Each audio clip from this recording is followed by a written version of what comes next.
The North Campus Open Space evolved from plans to bring back the historic upper arms of the estuary and restore what's behind me, this historic mesa.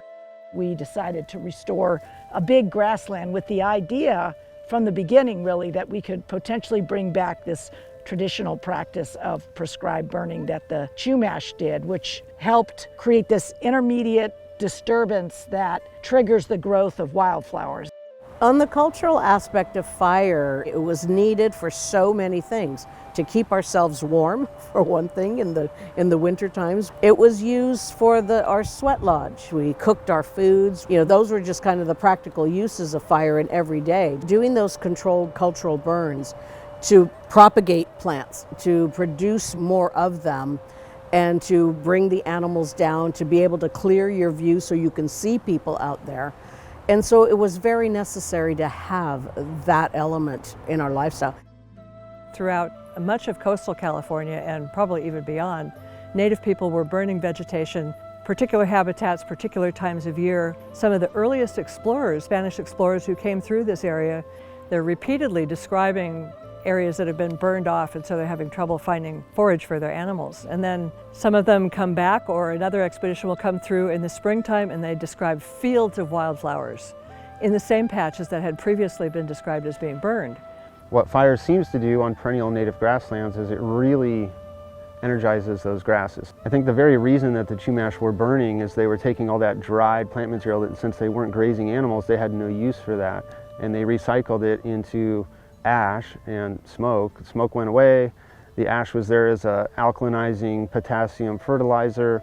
You were just basically getting the most out of your system. The first fire control regulation in California history, when California was still part of Spain, and the Spanish governor of California, Arriaga, issued a proclamation here in Santa Barbara saying basically these old Indian women who are setting fire to the pastures and fields represent a threat to the life and property of all civilized people, and this has got to stop. And so 1793 basically was the ancient precursor of the Forest Service Smokey Bear legislation, which gets a lot of the blame for stamping out Indian burning. But really it was the Mission Fathers and the governor of California in 1793. Indian people, especially they would describe old women setting the fires, were punished. And so the whole practice of Indian burning throughout missionized California was stamped out pretty much before 1800. That has had a tremendous effect on the plant communities that we see today. We've been meeting with representatives from different local and Santa Ynez groups of Chumash Indians, and one of the realizations is that this is just the first step in a much longer process of integrating the Chumash into these traditional land management practices that they use, and to acknowledge and lift up for the broader community the deep knowledge that that culture had that was lost. We actually know very little about how it was done in this part of California because it was stamped out so early, and so the knowledge didn't survive in cultural memory to the present day. We've been able to put it like a puzzle. That's a great analogy, to put the pieces together. And what we've concluded, mainly we're interested in bringing back the nutrition. And you've got to have a system going, not just this year, but throughout perpetuity.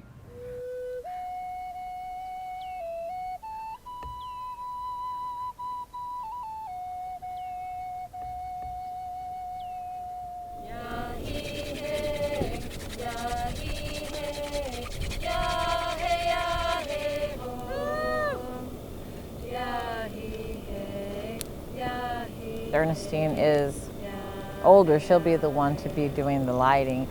And having Ernestine light that is incredibly important because she comes with so much medicine, incredibly powerful. Well, I do descend from the chiefs, and I have to hold that position.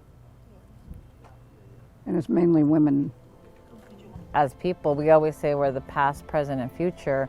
We're watching history in real time happening. It's not only revitalization, it's reclaiming who you are. So that is incredibly powerful. That makes me really emotional. And so I really feel incredibly thankful just to be able to be a part of that with her. To me, I think it's a form of resilience and how Even though we went through everything and we've suffered and endured a lot of pain, we're still here today and we're still willing to take care of the land because it has taken care of us. We're doing this prescribed burn in the hopes that in the future we can really have a female-led fire caretaker team and be out here and really have it be a cultural burn. A cultural burn is really having Indigenous-led co-management and especially having our cultural rules be involved. Being out here and being able to do this and getting first-hand experience and hopefully being able to carry it to future generations ourselves is really the ultimate goal. I'm not sure how much people really put a sense into the sacredness and the significance of fire. It's an honored element and it should be respected. It's not about going backward, but it's about going forward with knowledge from the past and lessons from the past, and I think to just make a better future.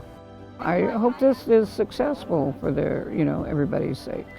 I hope it can foster increased respect for the knowledge that Native people have developed over thousands of years and can still carry on today and be a part of the world with all the rest of us. Looking at it as a scientific system of knowledge that Native people had developed over many, many generations is really important. I think they deserve a lot more respect than they have had.